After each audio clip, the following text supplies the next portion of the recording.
Hello and welcome to Portrait of an Editor. I am Francis Lombard. My quick tour of Marvel's Avengers Heroes office wraps up. This time I talk with Annalise Bissa about her career's progress from intern to editor.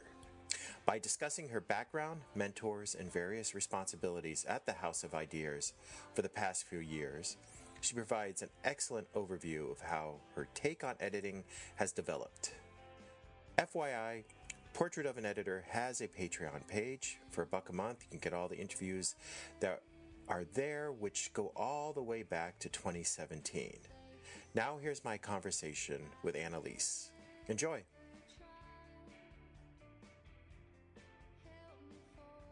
So Annalise, welcome to Portrait of an Editor. Thank you for coming here on Sunday. It sounds like I just had Tom a couple weeks ago, which here also on a Sunday. Does Marvel only let you guys out on Sundays or something? Basically. Because I've mentioned it before a number of times that editors usually find themselves underwater a lot with the work and all the spinning plates and fires they have to put out. I mean, you started out as an editorial intern, were an assistant editor, now you're an associate editor at is it the Avengers department or house? Or? Yeah, Avengers Heroes office, either one. Is it really busy? Are you pretty crazy most of the days? Is it, it is a deadline business. At the level of Marvel, you're putting out a lot of comics every week. And do you feel it's a really, what's an average work day for you hour-wise? Sure. It's definitely busy. I personally find it manageable. I'm very, very lucky to work with Tom Brevoort as my senior editor and then Martin Biro as the assistant editor in our office. So having 3 people in general is very helpful rather than 2. And then Tom obviously is like an enormously capable person and just, is able to run through things and make decisions very quickly, which helps as well. And then Martin is like a superstar and so on top of everything. So all of that helps it not turn into fire after fire because it's just like a constant level of execution, which I really appreciate. Yeah, I mean, it's generally 8:30 to roughly 5:30 every day. Not to say that things don't sometimes crop up and cause issues and, this and that, the other thing. But in general, yeah, it's a pretty standard work day, though, things just keep rolling in and it's just about, making sure that you're moving on to the next thing expediently and making sure that you're triaging what needs to be triaged properly. Now, because of what Tom, and I'm sorry, who was the other person again? Martin. They've been, obviously, Tom's been at it for a while, and Martin's been with Marvel for how long? I think like 4 years or so, maybe a little bit longer. Okay. Now, and Marvel's been publishing for, decades, is there a pipeline that you basically had to become part of, or do you watch them sort of, is there a structure set up that for these guys, for anybody who's an editor on getting, executing the books and getting them done, et cetera? I mean, is there a system, for lack of a better word, in place that you guys just sort of plug into to allow books to, to be able to get the process and meet the many deadlines you have? Sure. So it's a little bit interesting that you phrase it that way because I am the most recent entry into the office. Alana Smith and we didn't switch offices. Alana moved to do to kind of run her own little vertical of things, and I came in as the associate editor in their office, and so I really did need to like plug into what their process was. In terms of like from the start, like a book's conception, things start very differently. In terms of how a project comes to exist in the Marvel system, in the Marvel world, between like we go to a writer and say, do you have interest in writing this? Versus a writer who we already work with says, hey, can I pitch you on Stiltman or whatever? And we say, sure, send us your best Stiltman. Once it gets down to like the couple weeks prior to a book actually going, there is more of a standardized pipeline in terms of like Martin as the assistant editor managing like files being handed to the letterer, and sort of tracking where all of that is. And we're all just like constantly coordinating with everybody who's working on the book to make sure that they know what their deadlines are. And it really is like, it's not necessarily hierarchical in terms of like who's allowed to say what to who or any of that, right? Like anybody can send feedback on scripts or art or colors or lettering. And so it really is just like, if you can tackle it, get it done, get it back to whoever it needs to go to. But then once we actually have the book, Martin reads it, I read it, Tom reads it. And so that lets him sort of review our notes, make sure that everything we're putting notes on is sort of exactly what we want to go back to the writer, and that kind of thing. So, I mean, there is a standard sort of workflow from that standpoint, but in general, it really is like, if you can handle it and take care of it, go and get it done. So, even as an assistant or associate editor, you have some, I guess, freedom or some, maybe is the right word, agency to work independently. Even though you have Tom and Martin in charge, as the editors. I mean, you can provide notes because of the relationship because you've proven yourself already. It's fine, and the talent expects that notes might be coming from, would come from you too, and it carries the same weight basically, no matter what your title is. Is that sure? I guess. Yeah, exactly. So I think generally when a book starts, folks who haven't worked with Marvel before will often get some version of an email that says, here's our team. It's Tom, Annalise, and Martin. And I guess some people must wonder why they're getting notes from an assistant or an associate editor. I haven't really heard that feedback directly, but yeah, no, it's very much. I think if there's a judgment element of being an editor overall, right? It's taste level, it's judgment, it's interacting with people from all over the world with different approaches and ideas. And so to some extent, they're not going to hire you unless there's an understanding that you're not going to just do crazy stuff for the sake of it. And, if it's found out that you are, cowboying off and just making wild decisions or trying to make, email people to the side without everybody else on CC, etc. Like, that'll be a problem. But in general, like I said, everyone's on CC. So if I send some note that Tom doesn't agree with, I think he would be pretty quick. Or, so before I worked with Tom, I worked with Jordan D. White in the X-Men office. Yeah, you were at the X-Men office, yeah.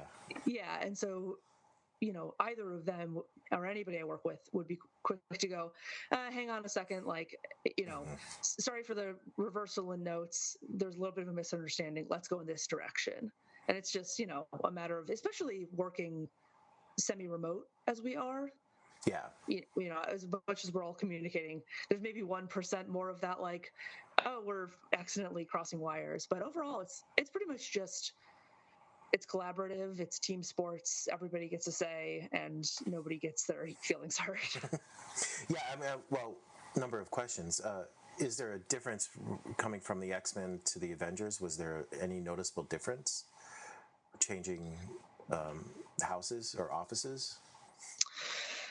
Yeah, though, I mean, largely in the same way as any job, if you switch bosses, you just get used to a new management style, a new way of running things. And so when I started at Marvel, I was working with Jordan, and then during my time with Jordan, I was promoted. And so when there was sort of a series of editorial shifts, I was slotted into the office.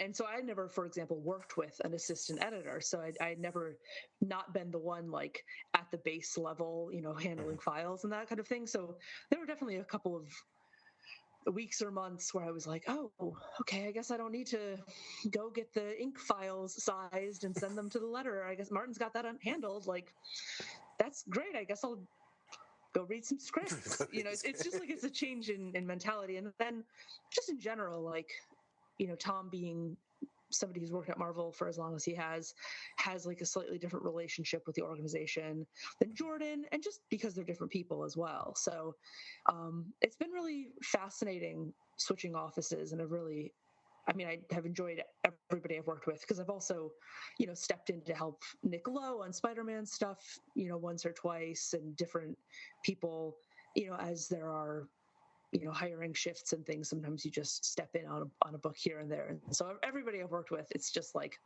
we want the books to be good, we want the stories to be good, and we all want it to go out on time.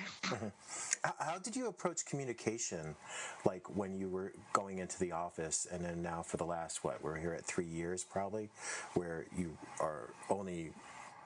you're working from home and then also going into the office. And as anybody, just any business, there's an amount of communication that can cost you time and money, depending on how you communicate.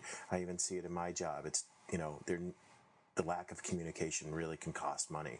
So how have you tried to organize your process, switching back and forth, and also the new process you're in now with, working at home and then going into the office? Yeah. So we weren't really an office that used like Skype or anything. Or not, sorry, not Skype. I'm looking at Skype. I'm saying the wrong thing. Slack, different S word.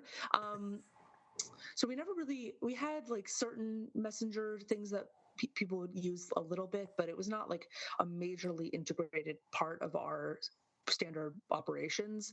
In general, editorial offices just all sit in one little room together. Mm-hmm. So it was just like you would turn around and ask a question. And in that way, again, like it's a very fun, collaborative environment. So that has been like an interesting thing that has gone away to a certain extent, or had gone away prior to being back in the office. I really missed that environment of just like turning around and saying like, oh, did you see this cover that just came in? It looks so good. Or does this look weird? Is my eye failing me, or what do you think? There's just like so much of that fell away to a certain extent.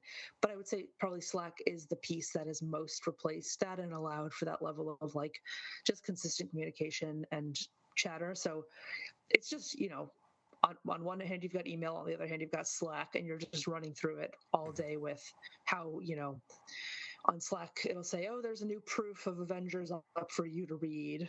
And so then, I run off and do that, but I'm trying to keep track of my emails as they're all coming in. And if anything that's coming in is also a big fire I got to take care of. And so just, one hand, two hand managing all of that. But then being back in the office one day a week has been really lovely to just have the opportunity to ask questions without it feeling sort of like significant, because I think sometimes there can be that level of like, I'm writing this down, I'm asking you a significant question. You just kind of turn around and go, hey, what do you think of this? Or, it's not a problem, it's just, a thought that I'm having. Can I express this to you without needing to see your own words put on paper in that way that feels very formal? And when you're somebody relatively junior, that can be a hurdle to expressing yourself, or turning around in your chair and just saying, can I say a dumb pitch for a book out loud and you tell me if there's anything there, as opposed to like, I'm writing you a pitch email, this is very significant and it's going to crush me if you don't like it. Yes, that whole thing that everybody's been talking about ever since we moved to emails, that I can't tell a joke, or the whole facial expression communication, just everything else that we actually use to communicate, and the subtext and subtleties that we have in communication have drop away, and then you have to, how do you cover for that so there is no continuing miscommunication? I see that you actually have to work harder when you're working from home in a bit way of making sure to avoid misunderstandings in a way. Well, and I had never been in an office with Tom or Martin before the pandemic. Oh, really? It switched over during, I think, June 2021. And so, I came in and I was trying to, find my way in the office and get to know both of them better. And So there was definitely a little bit of a like slower curve than I think there would have been if I just dropped into the desk in the room with them, Hmm. 8 hours a day or 9 hours a day. Hmm. Now, do you feel that, as hopefully COVID goes away and we don't have to deal with another pandemic, that what would you like? Would you like to be in the office 5 days a week, or do you still like this sort of the half and half, or the schedule you have right now? Which one do you find is most productive for you? I like the mix. I don't mind working from home. I think we get everything done. It's been reasonably good, but I do really like seeing people. I will say an interesting side effect of it has been I feel like there's a little bit more of an understanding of the like freelancer experience when everybody is separated, and maybe sort of less so now as things have we've started going back a little bit. But I remember, especially like right at the beginning, there was just this sense of like, oh, this is what it's like to just kind of be in your house. Mm-hmm. And like every time you want to talk to somebody, you have to like reach out and you have to like really put that effort in to make connections with people in a way you just don't when you're all on a floor working together all day. And so I think that was sort of like helpful almost to like align an understanding a little bit of this is what many of the folks we work with, like the mindset that they're in very often, and to have like a increased level of like sympathy and empathy for that being very different from being like corporate 9 to 5 kind of lifestyle. So I think that's been a sort of a general upside of it.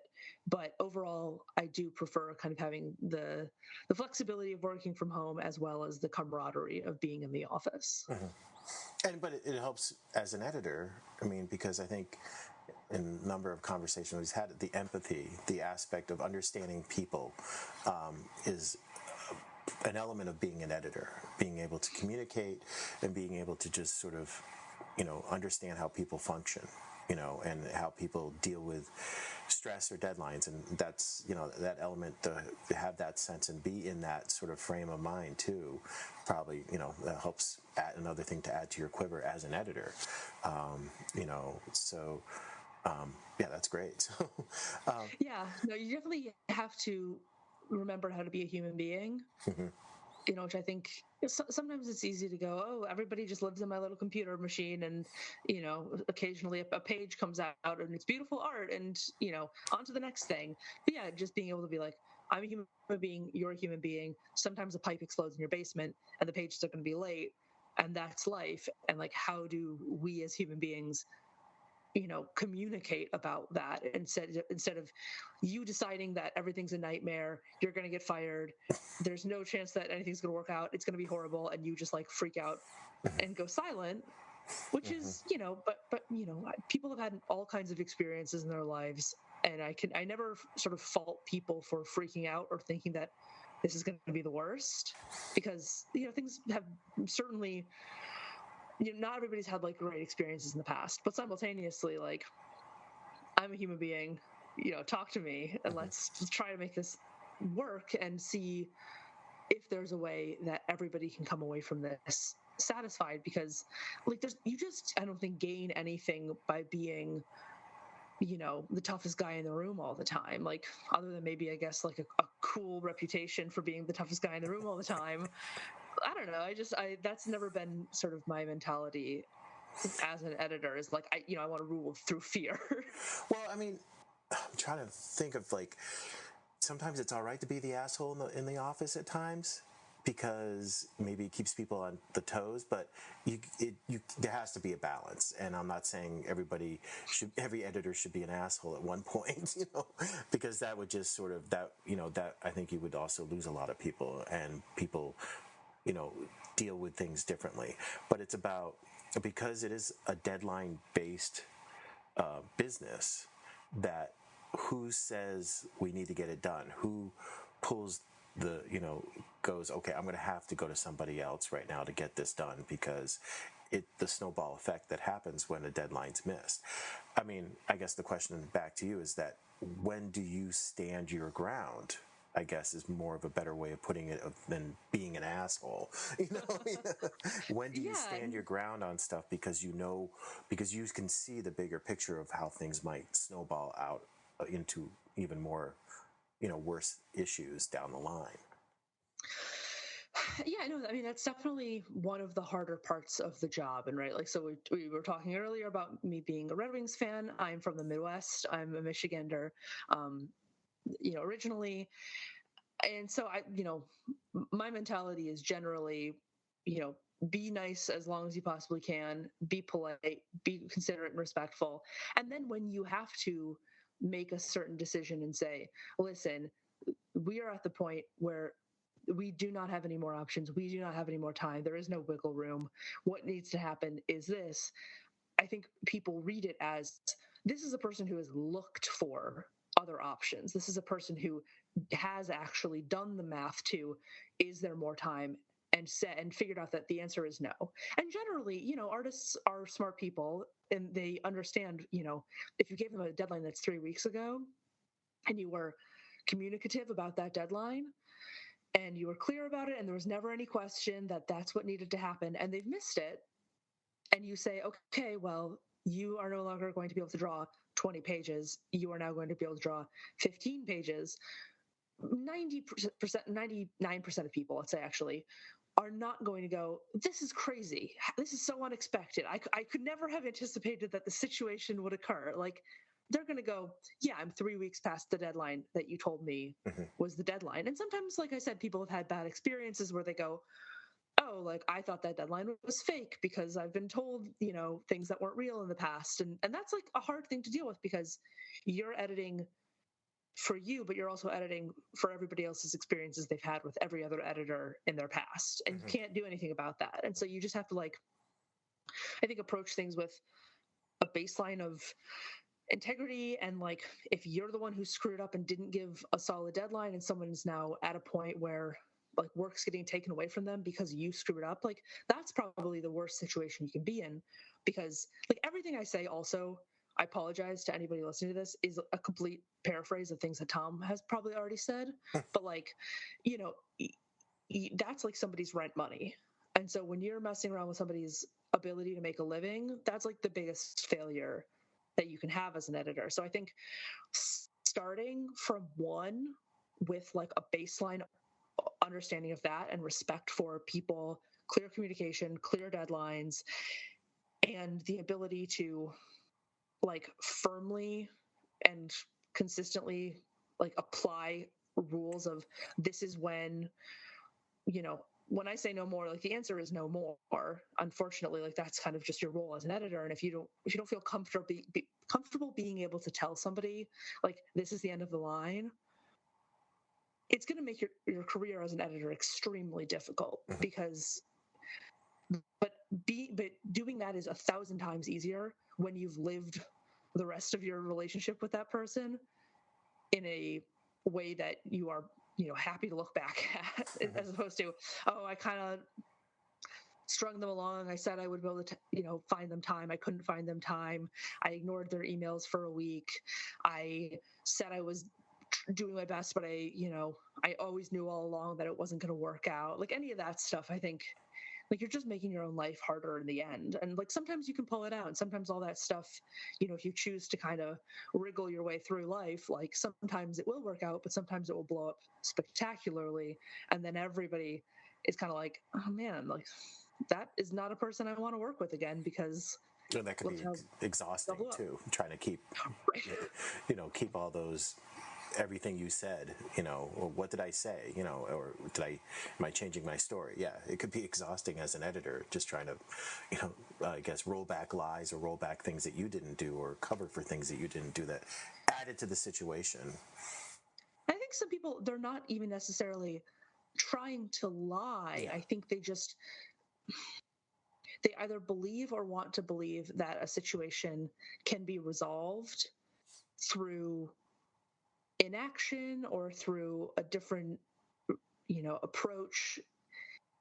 And I guess who am I to say anybody else's approach is bad? But just in general, I think that's my answer to how do you tell somebody, hey, you no longer work on this project, is you tell them they're no longer working on the project.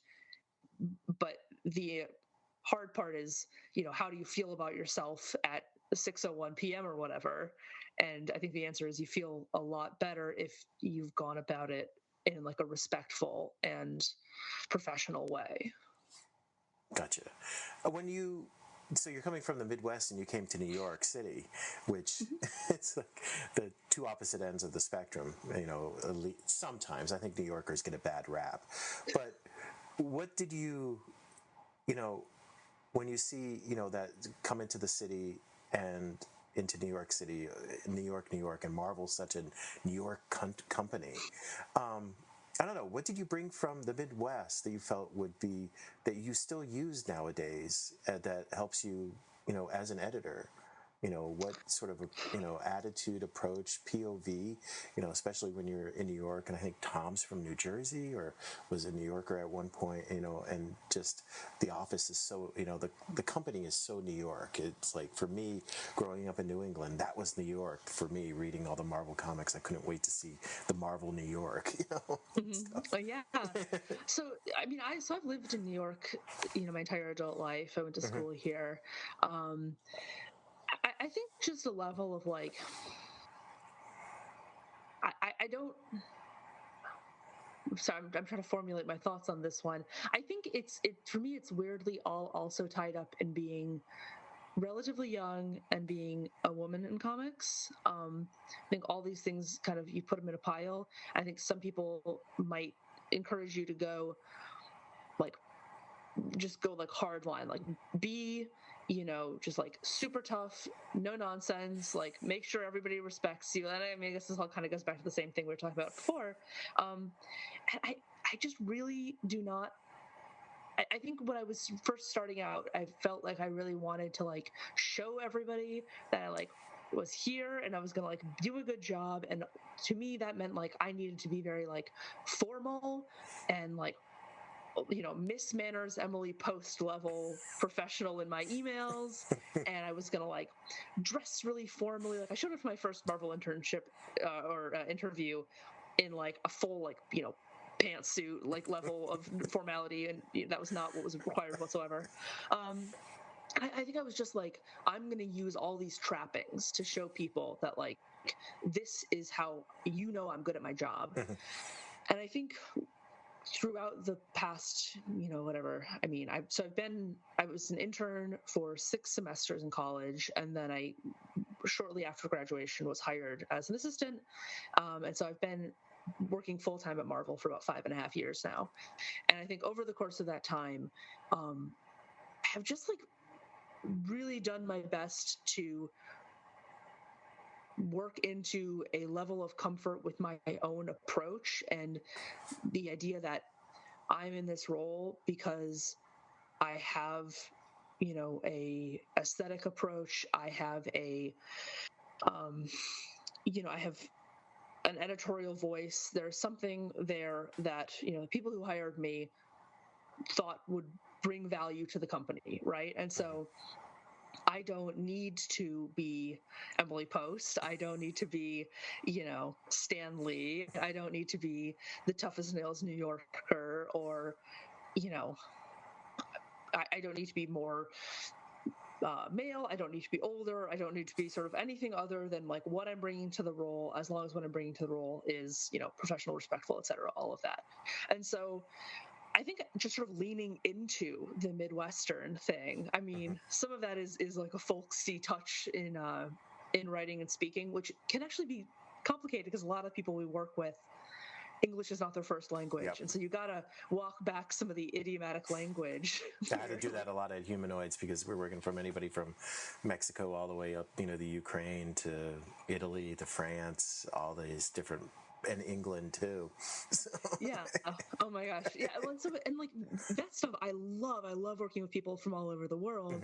But you start to get into too much of the like, I'm from the Midwest, deep cuts in terms of linguistic use, and you're like, okay, nobody understands what I'm talking about anymore. I sound crazy. But yeah, just like I think just sort of trying to accept all of that rather than put it, hide my light under a bushel, as it were, and just say, like, if I want to put an exclamation point in this email, I'm going to put an exclamation point in this email. And if anybody reads that and goes, man, like, she's like really sort of overly enthusiastic or whatever, like, that is truly their problem. Mm-hmm. Having enthusiasm for my job, having love for what I do, excitement over art and writing and teamwork and collaboration and comic books and heroes and all of that stuff, like, that's why I'm here. And so I'm, I think I bring hopefully a level of like Midwestern, just sort of like happiness and enthusiasm to things. And I think that is, obviously there's limits to it. You don't want to wander around like, Pollyanna or anything, but overall I think that's sort of what I bring to the role, and hopefully that is a valuable part of the Annalise Bissa editorial experience.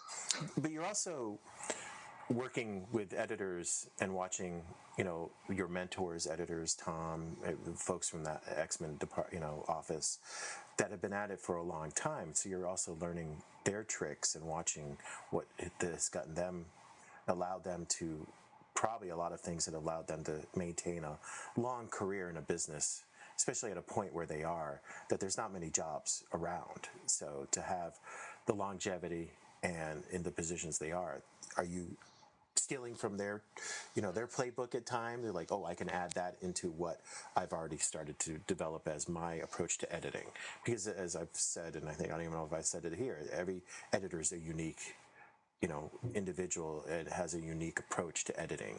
And there are certain things that you all do the same, but at the end of the day, you can see a personality approach a book. You can see the editor's personality on books if they are of it, if they're good, and stuff. And I think the longevity, the longer they're in the business, you start, you can really see it. It really pops. So what are you seeing that you're holding on to yourself and developing your own approach, but what are you stealing from the older guys, I guess? Yeah, I mean, so like I said, many of the things that I would say that are sort of axioms of the industry are fully, are cribbed or fully stolen from Tom. Tom gives his editorial approach, editorial philosophy talk to all the junior editors every year around San Diego Comic-Con. And I think there may be versions of it roaming around. I think maybe he did it at a con once or twice. And so, a lot of that stuff is just like the baseline understanding that I think most people working in editorial at Marvel kind of go back to in their heads, is just in terms of like how to phrase thinking about certain things that we sort of all agree are like baseline.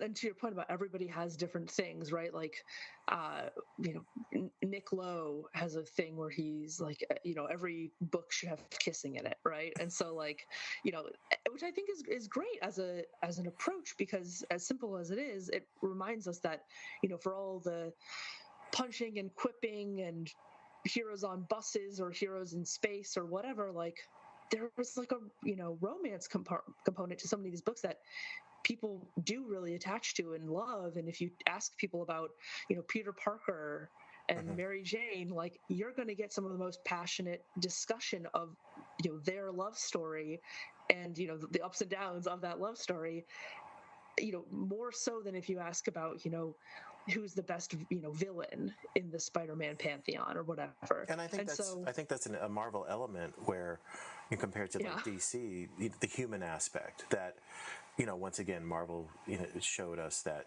just because you have superpowers, your life actually gets more difficult. Things don't get, they're not, even though you have the power of a god, it seems like it just, okay, now my human existence is more difficult. And and the romance aspect, that's great. I mean, I did. All the feet of clay stuff. Yeah. And so, I think you pick up these sort of axioms again from different people that you work with. And I mean, it's just, if nothing else, and this is another point in favor of being together in an office, just hearing the way people like talk on the phone, for example, and how they have conversations with all different kinds of writers, with different people within the company. how people negotiate, like, oh, I really want to use this character over here, but you just told me that I can't. How can we kind of work together to, make your story work, even though I'm going to play defense a little bit on my character, like, and you just learn so much from working with everybody. I mean, and to your point, everybody has the certain editorial tells that I think are so much easier to identify in other people than yourself. Like you're like, nobody would be able to pick up on, what a book that I edit has. And then I was talking to Martin the other day, and he said something about like, oh, you're really big on like ending lines and like big like closing lines and like that kind of thing. And I was like, I guess kind of. I wouldn't have thought so, but now I like see myself do it every time I note something about like a closing line. I'm like, yep, no, that's, and like breaking things out into like different balloons rather than having balloons be too long. Like I hate a balloon that's like 4 sentences long. And so I'm always like, just chop it up. We got space. Well, or just we can't have this much text here. It kills me. So yeah, I think you learn from everybody. You start to develop your own set of quirks and pet peeves and everything, and hopefully they make you stronger and not just less like, and not just like weirder and weirder. Now, as you moved up from interning editorial, and you were there, you said 6 semesters? I mean, most of the editors I've talked to who started at Marvel, they did maybe 1 or 2 semesters and would come back. But so 6 semesters, and then to assistant editor to, an associate editor, and now you're editing, under Tom.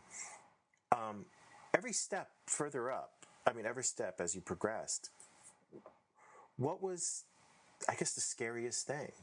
Moving into a new area, what was the scariest thing for you as you moved up, to the point where it seems like, from looking at your credits, eventually you'll be fly free, you're on your own, throughout the experience, because it sounds like you were interning through college, so you're a much different person than you were when you first started interning. God, I hope so.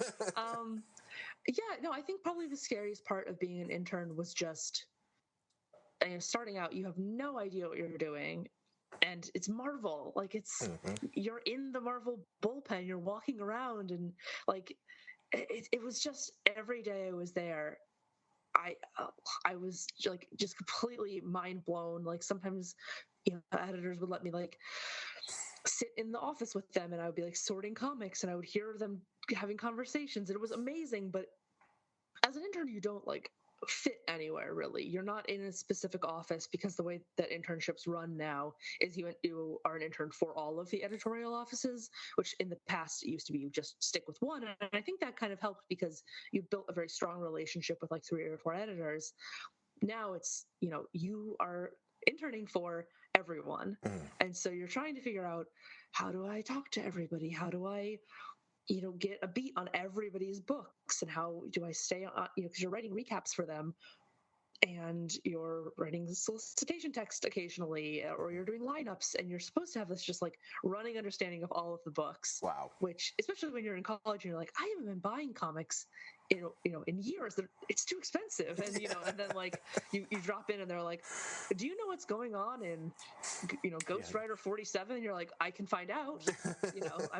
I'm on it. And so give me the lineup of the new X-Men or something right now. I'm like, right, you're like, who's on the X-Men? I wish somebody would tell me. But so like that's kind of a scary part. But obviously, after I had done that for a while, I felt very confident in the things that interns generally do. Right, writing recaps, book lineups, helping people out with just like all these different little tasks in the office. And so then once you level up into being an assistant editor, there's this whole other level of terror where you realize how much you don't know, and how little you've actually made contact with, and how much of the job has nothing to do with any of this set of skills that you've like sweat, blood, and tears. Like, I want to become like the world's greatest recap writer. And it's like, you are going to write recaps for 4% of your day on any given day maximum, and so much more of it is like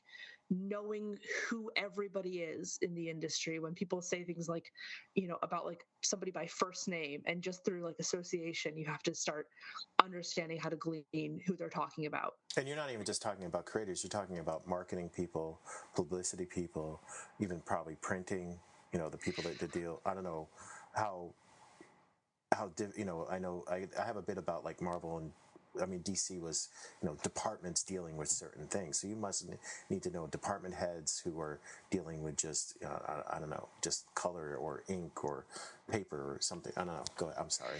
No, not at all. There's definitely a level of like, and go talk to that person about that, and you're like, I don't know that. Where do they sit? And what am I saying to them? And and this is like the first couple weeks and months, because like we've referenced before, Marvel is such a deadline-driven business. Nothing stops and waits for you to jump in, right? Like I was putting books to press the first week that I started. Quite poorly, but then you get better and better, and you learn all the people, and you start to understand slightly more of what the actual process is, and all the different systems you have to use in order to make sure people get paid, and the books are uploaded properly, and all the files are in the right spots, because we're just dealing with like a massive amount of data also, in terms of like art files and that kind of thing, and just making sure everything's in the correct folder that it needs to be, so nobody yells at you. It's like its own huge thing that you have to learn. And so that's probably your first like 6 months to a year of being an assistant editor, is just being like, I am trying not to screw up in the next 15 minutes. If I can do that, I will be like happy for a little bit, and then I can move on to screwing up in the next 15 minutes. And so like you're kind of like, and no matter how much anybody tries to help you or is nice to you or explains things to you, you have a really hard time getting your head above water, because there is so much to know so quickly. And that's one of those things that like, as new people come in, I've tried to be like, it's okay. You are going to feel massively overwhelmed. Everybody gets where you are, and even if people seem like harried or annoyed or upset, very, very likely it is not at you, or at the very least it might be slightly at you, but they understand why you've done what you've done, and nobody's holding it against you. So just like take a deep breath when that happens, and if someone's mad at you, it will pass. They will forget about it, because things are moving so quickly that no one is sitting there like writing in their little grudge notebook like, Annalise Bissa made Daredevil 600 upload 15 minutes late because she's an idiot who doesn't know how to properly approve files or whatever. But as long as you're not making the same mistake on issue 601, right, that there's really not a problem, right? Yeah, exactly. But if you it's keep all about making like, it, yeah. And then once you start doing your own projects, which Marvel is very good about, like starting to give assistants and associates opportunities to do their own books, generally like annuals, what ifs, that kind of thing, and kind of saying like, listen, here's your shot. Who are you going to hire? And there's a certain amount of oversight, and you have conversations with senior editors and the talent management folks and all that. But really, like, this is your chance to show what kind of book do you make when we let you make any kind of book. And that is like, to your question, another tier of terrifying autonomy to be given, because you're like, I just get to make a Marvel comic. It can be about whatever. And especially when it's your very, very first one, this is the only thing that has ever had your name, editor, on it. And you're like, well, I hope I don't pick the wrong colorist or, or whatever, because as far as anybody knows, this is what I can do, is this body of work, which is one thing. And to some extent, then as you do your second thing and third thing, that level of this needs to be the best thing I've ever put together fades, while simultaneously you are getting more and more experience, until the very act of like casting a colorist does not send you into, and again, some of this is just me, right? I'm not going to speak for everybody. I'm sure some people are confidently casting colorists from day one. but for me, when I was originally starting to edit my own projects, and especially starting to edit things that had like 2 or 3 or 4 issues, or do this mini or whatever, you're like, oh my gosh, like this is such a big decision. This is crazy. I'm gonna like, I need to review every option. I need to understand, every person who ever worked for us and how they're all going to work together. And I need to visualize it all in my head while simultaneously working on all the projects I'm doing for somebody else, as the assistant or associate on the book. And so then, of course, you always end up putting your own project at the bottom of the pile, which means you come to it at the end of the day and you're like, I can't even look at another page of script today or my brain's going to fall out, but I have to. So, there's that learning curve that just slowly, gradually evens out as you do more and more of it, where you start to go, I think this person is going to do a good job on this book. I think it will look nice. I think it will tell a good story, and I'm going to be happy with it. If I'm not, I'm the editor. I can make notes. Mm-hmm. If the notes aren't helping, we move on to the next step of figuring it out.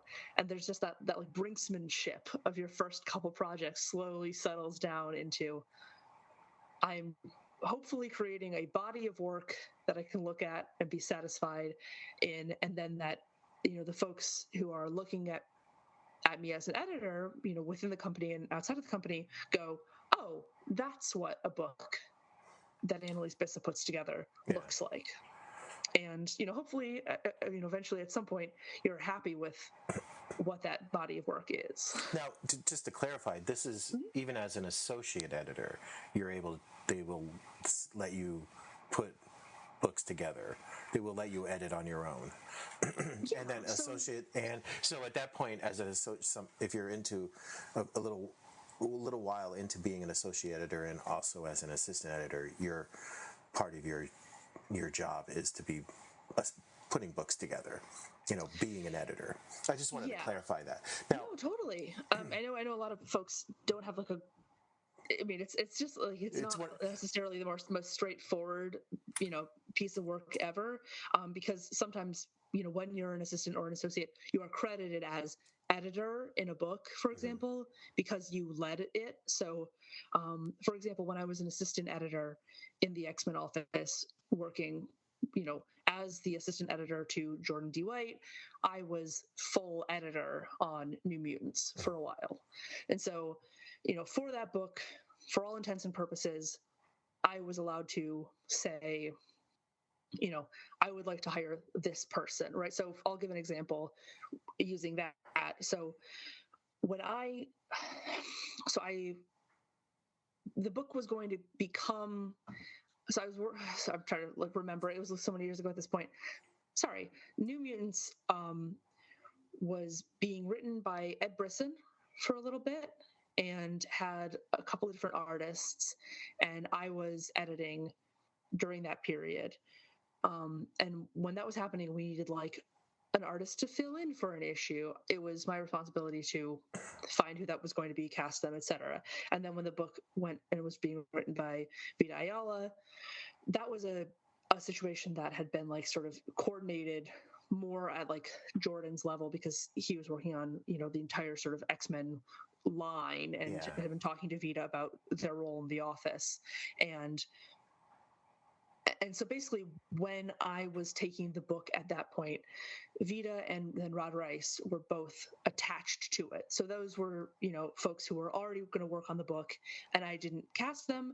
But in terms of reading scripts, setting deadlines, analyzing art, etc., that was all my job. And then if I needed help, Jordan could step in. And then when the book was actually being put together and sent off to print, Jordan was reading it and giving notes and feedback at that point as well. But then, for example, some of our fill-in issues were drawn by Alex Linz. And, so when it came to looking for a fill-in artist, I went and asked Alex, and I was the one who came up with the idea to ask Alex. And, sort of all that to say, yes, when you have, your own book as an assistant or an associate, you are the full editor on it, and you definitely have a structure where you can ask questions and get help, etc. But for all intents and purposes, it is your project, you have the latitude to make it whatever you like. Yeah, one of my goals on the podcast is to have come up with a definition of what an assistant and associate editor is, and I still can't really. It's sort of elusive. It varies per person depending on where they're working, their experience, where they're coming from, experience, and then how things change, above them. People leave, people come in, that changes the flux of everything. So that's why I'm just sort of, I guess, giving it a third degree on this of where were you with that? Clear. I saw someone once very confidently espousing no, it's not. somewhere that editor was not actually a rank at Marvel, and no one was a Marvel editor because people who were at lower levels could be credited as that. It was like, you're not right. Like and there's no, we don't have it listed on the website or anything. And I think it has changed throughout history what all of these things mean, right? Like shortly before I started at Marvel, editorial assistant was a job, and now that job no longer exists. So there's definitely a level of like ambiguity. So when you jump into this new world of associate editor, and then you're working your way up to probably, casting people, creators, did you have a Rolodex in your head already, either from reading comics and were you a comic reader before even starting Marvel? Okay. Yes. So you knew creators, you knew probably what a colorist, sort of names. When you saw, hey, go ahead and edit this book, cast this book, were you drawing upon your fan experience or your professional experience on putting a team together? Sure. It's a combination, and I think it's one of the things that it's very helpful to have our talent management group working, with the editorial team, because a lot of what they do is they understand the whole field, and they know the terrain, and they know who's where. And I think sometimes also as a fan, like big names, but you're not going to go, hey, does Chris Claremont want to write my Howling Commandos one shot? That's the first thing I've ever edited. Like, intellectually that that's not going to happen. And so it's a little hard because you're like, okay, who do I know who like is interested in writing, things for Marvel and kind of like wants to break in and sort of, to some extent, is like in their career where you are. And so obviously you can ask people who have like big names, but they're less likely to say yes. And I think in general, the party line would be, ask people who want a shot at writing for Marvel, right? Like you want a shot at editing more stuff, they want a shot at writing things. And so in terms of writers, it's about like who's in the ether, who is, who do we know, who are we kind of working with. And so you might have a conversation with, folks in the talent relations office. You might have worked with them previously. I think a lot of the people I was a fan of, or I would have, said I was a fan of, would not have really been like realistic for that first level of casting. But you're also dealing with, I just realized you're also dealing with budgets too. So yeah, and so prohibitive to it. Yeah. Right, you might get a little bit of like, hey, that's probably not going to work with what we've planned for this book. And then same thing with artists, though. I think the field is a little wider with artists because we just have so many folks that we work with across the world. And so, again, that's where sometimes you just go, I have worked with this person, I love their work, I know I really want to ask them, are they, and then you just go and you have to kind of check and make sure they're free and make sure that to whatever extent the budget works generally. Sometimes you go, I don't really have anyone who like jumps to front of mind. Is there anyone available? And sometimes when you ask that, that can actually be very helpful, because often you might be able to ask someone who you would never think would want to work on a one shot, but for example, they're under contract with Marvel and we would like to give them something to do for the next month. And, it turns out that this is the kind of thing that they're interested in. So even if they are maybe like a higher profile artist than someone you would think would want to do your little one shot,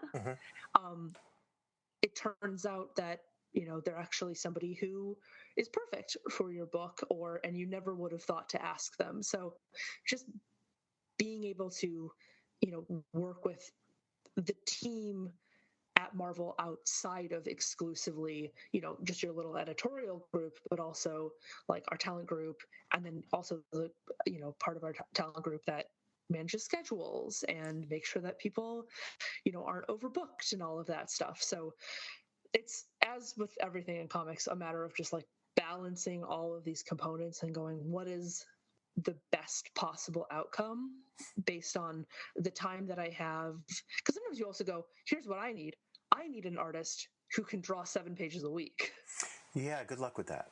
And so at that point, you're putting yourself into like, that's a small group right now.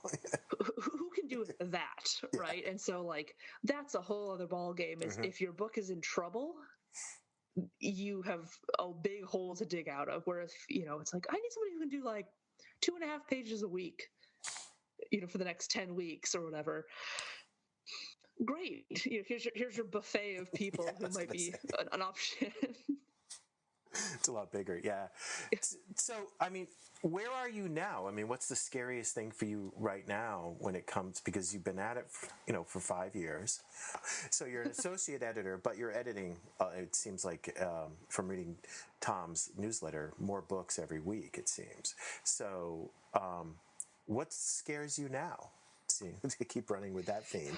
Yeah, no, I mean, it's a good one, because I think, all creative work, which I know some people are like, editors are just like corporate schmoes that are all just the man and whatever. But like, hopefully that we are creative partners, right? And I think all the creative work is about fear, right? And like pushing limits and trying to do something that is better than the last thing you did. And so I think to that extent, the scariest part of being in that sort of mid-tier of being at Marvel is often, because you're in this big machine, right? And the machine is going to demand an X-Men book, and it's going to demand an Avengers book, and it's going to demand Amazing Spider-Man. And there are people who've been working at Marvel for a million years who are going to work on those, and they're going to edit those books because, those are the tent poles, and those are the ones that get all the orders and are a big deal. And those, are the ones that generally spin into events and all of that stuff.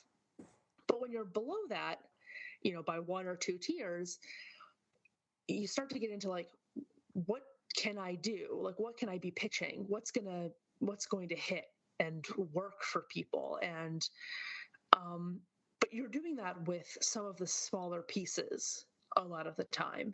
And so, for example, I'll point to someone I've already referenced, which is Alana Smith.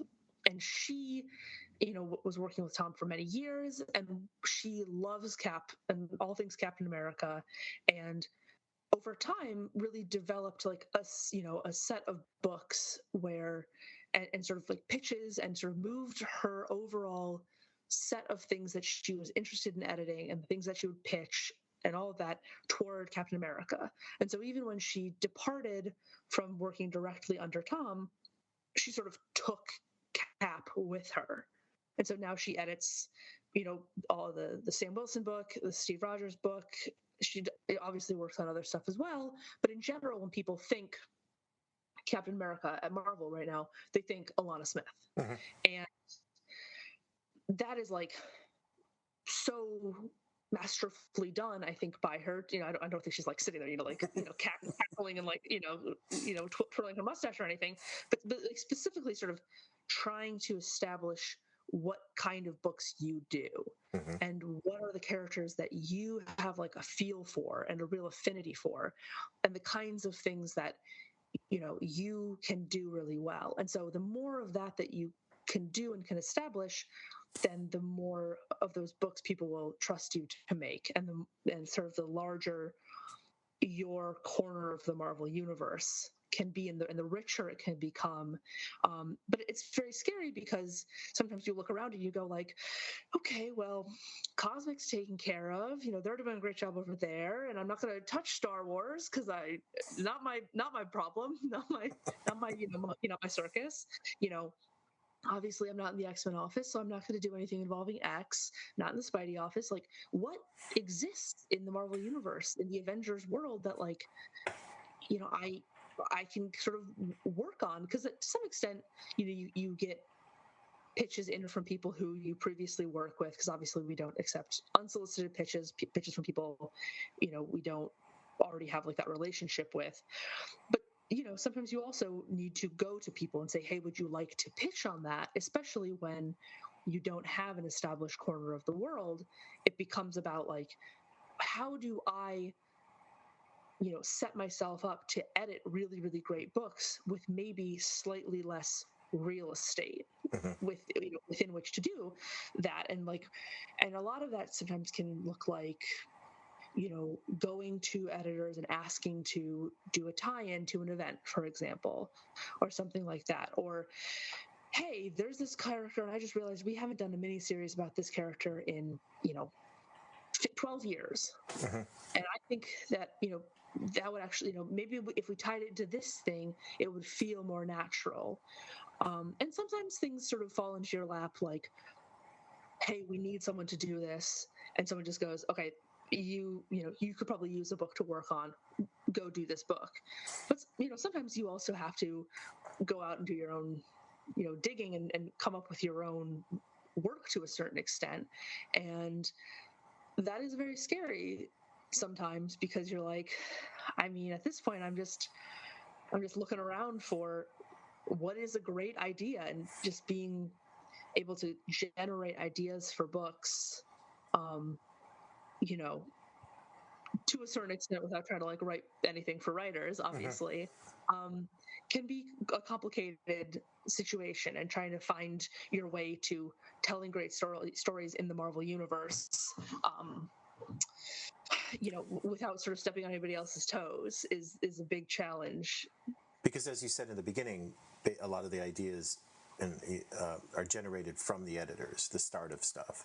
So you're creating, when you're trying to get a book out there, you have to, do a pitch to talent to try to get them interested, get them passionate about the book that you would like to see, and come on as collaborators with that, and sort of take the reins after you've set up the pitch and moved it through, got it okay to go, turn it into whatever, a mini series, a one shot or whatever, because it all is editorial generated. A lot of this stuff. I mean, not Marvel. all of it, but a lot of it. Yeah. It depends on the relationship with the creators and just where they are with Marvel, where they stand in Marvel too. That I know it works both ways, but yeah. A lot of it, like, if you were going to do a Great Lakes Avengers series, it would have to come from you, probably. I don't know. Yeah, I mean, I think there are. I mean, we certainly have people who we already work with send emails all the time where they say, hey, can I pitch you on Great Lakes Avengers? And sometimes the answer is yes, definitely send it over. And sometimes the answer is, listen, maybe save yourself the time. Always want to hear thoughts from the people we work with, but simultaneously, like, reading the the terrain, it seems unlikely that such a project is likely to go forward. So and some people have a better understanding of how the whole sort of world of Marvel looks, and what the schedule looks like going forward, and to what extent we would like a one shot here, we would like a mini here, oh, we're looking a little light on this kind of thing, maybe let's look for something like this. And so again, like, that's what one of the things that always kills me when people ask, like, how do you make a comic book? It's like, it can start in one of 80 different spots of like, where does it come from, what shape is it in?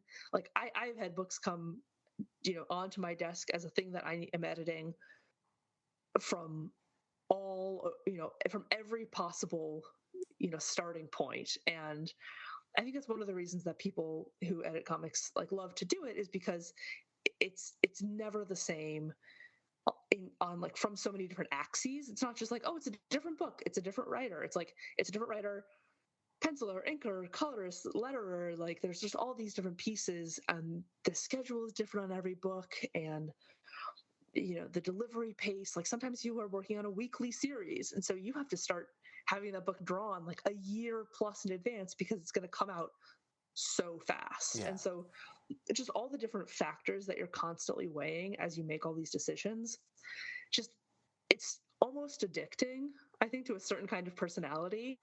There's an adrenaline rush because you are not going in, every day can be different. So I would think there is sort of an adrenaline rush of getting something up and running, Yeah. seeing it through, and then also the whole, the completion, especially, if it's a path that you haven't gone down, it's something that's not, familiar with you, that here you are, like, oh, this book came together completely different than what I ever experienced. And I think that would be exciting. Well, like I worked on like House of X and Powers of 10, and that was one of those ones where like it was just all the other X-Men books were going away. Those ones were going to be in their place. They were like these big, they had the data pages. They were coming out so fast. We were working with these great artists. The attention on the books too at that point, yeah. It was wild because I'd been at Marvel for I think maybe like 6 months at that point, maybe a little bit longer.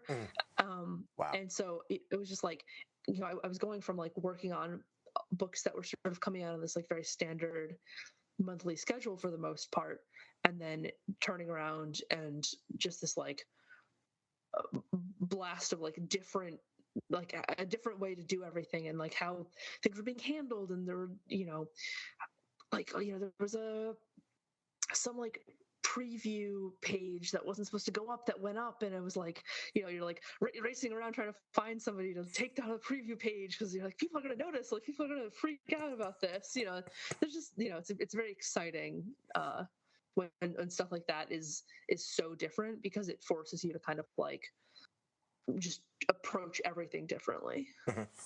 So I've had you on for over an hour, so I want to let you have your evening get back, and I got to get ready for the Bruins. Hopefully, fingers crossed. Yeah, they don't go the way of the Red Wings. Sorry.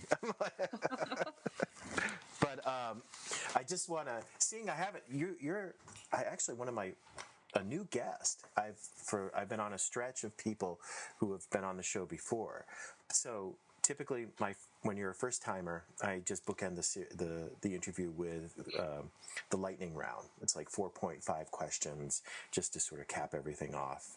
So just whatever comes to mind at first for the answer, and we'll let you have your Sunday night back. So, Great. So what creator, living or dead, would you like to have the chance to edit? That is a very hard.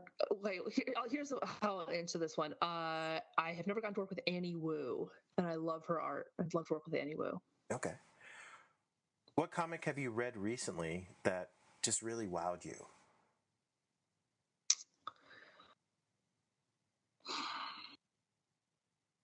I'm like sorting through so many options. You know what? I read the new Guardians of the Galaxy launch, and I really love that. I thought it was a very cool book. Mm-hmm. What was it about that just stood out for you?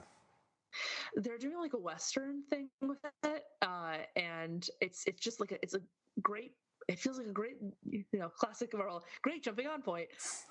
But like, it's very stylish. It's not afraid to be like a little bit, like, I don't know. Everybody's not perfect, but not in a way that feels like movie. Everybody's got issues, but like everyone's got like issues. Mm-hmm. And like it's well done. It's beautiful. I don't know. I definitely wanted to read more of it immediately. Mm-hmm. So when working, do you have music, a podcast, or even an audiobook, or maybe just silence? What is the best noise for you when you're working? It really depends what I'm doing. I generally like to work in silence, but sometimes when I'm really trying to like get things done, I'll just put on like very loud music on repeat. I think at one point I said something on Twitter. This is a million years ago at this point, about how like a not small amount of House of X was made to London Bridge by Fergie, which is like horribly embarrassing, but really indicative of like the kind of music that sometimes I just need to like use to get my brain in gear to go just fast. Mm-hmm. Mm-hmm. So, and then what is your favorite comic book convention and why? I have only ever been to New York Comic Con. I had never been to a comics convention before I started at Marvel. So I love New York. It's one of my favorite weekends of the year every year now, and it's just an awesome time of year and a convention, and it's a great place to see like all these people because people come in from all around the world. So I have a lot of love for it, but I am hopefully going to go to other conventions someday and have some competition. Mm-hmm. Do you see yourself going to San Diego this year now that it seems like conventions are back? I have no idea. It would all kind of be managed through Marvel, and so I can't speak to it. Well, the thing with like New York versus San Diego is, and they're both the same size. And New York came. You were at New York this past October, right? Yes. Yeah, and it's back. Yeah, it's crazy. But the thing is, like, you can walk, it's not even 5 blocks, and you don't even know there's a comic book convention taking over the Javits Center in New York City. Well, in San Diego, it is the town. It just, the convention owns the town everywhere. So, even the Padres won't even play downtown anymore, which they used to. A couple of the shows they did, but I think it was just too much to handle. But it was nice to go to the convention hall and then to a baseball game. So that does sound nice. No, I would love to go to San Diego. Like I said, I'd love to go to any convention, but thus far, nothing can compete with New York because it's the only one I've been to. It's a great con. Yeah, it's it's really great, and I think it has the best artist alley and still does, even with everything that's happened with COVID, and to New York too. With COVID, that the artist alley, I'm glad they've been able to really maintain that. It's a highlight of the show. Like if I can get up and down like one aisle in like half a day, I've done pretty well. Like, it's just such a stop it, stop. It's and so I love that. Like it's just all these people who for the rest of the year our names on a screen are all in one room together. Yeah, so it's great. So good. Well, hey, it was great talking to you. Thank you very much for coming on. I really appreciate it. It was great to meet you, too. So yeah, wonderful to meet you. Thank you so much for having me. Looking forward to reading some more of your books that you're editing. So thank you very much. Have a great evening. I will be talking to you later.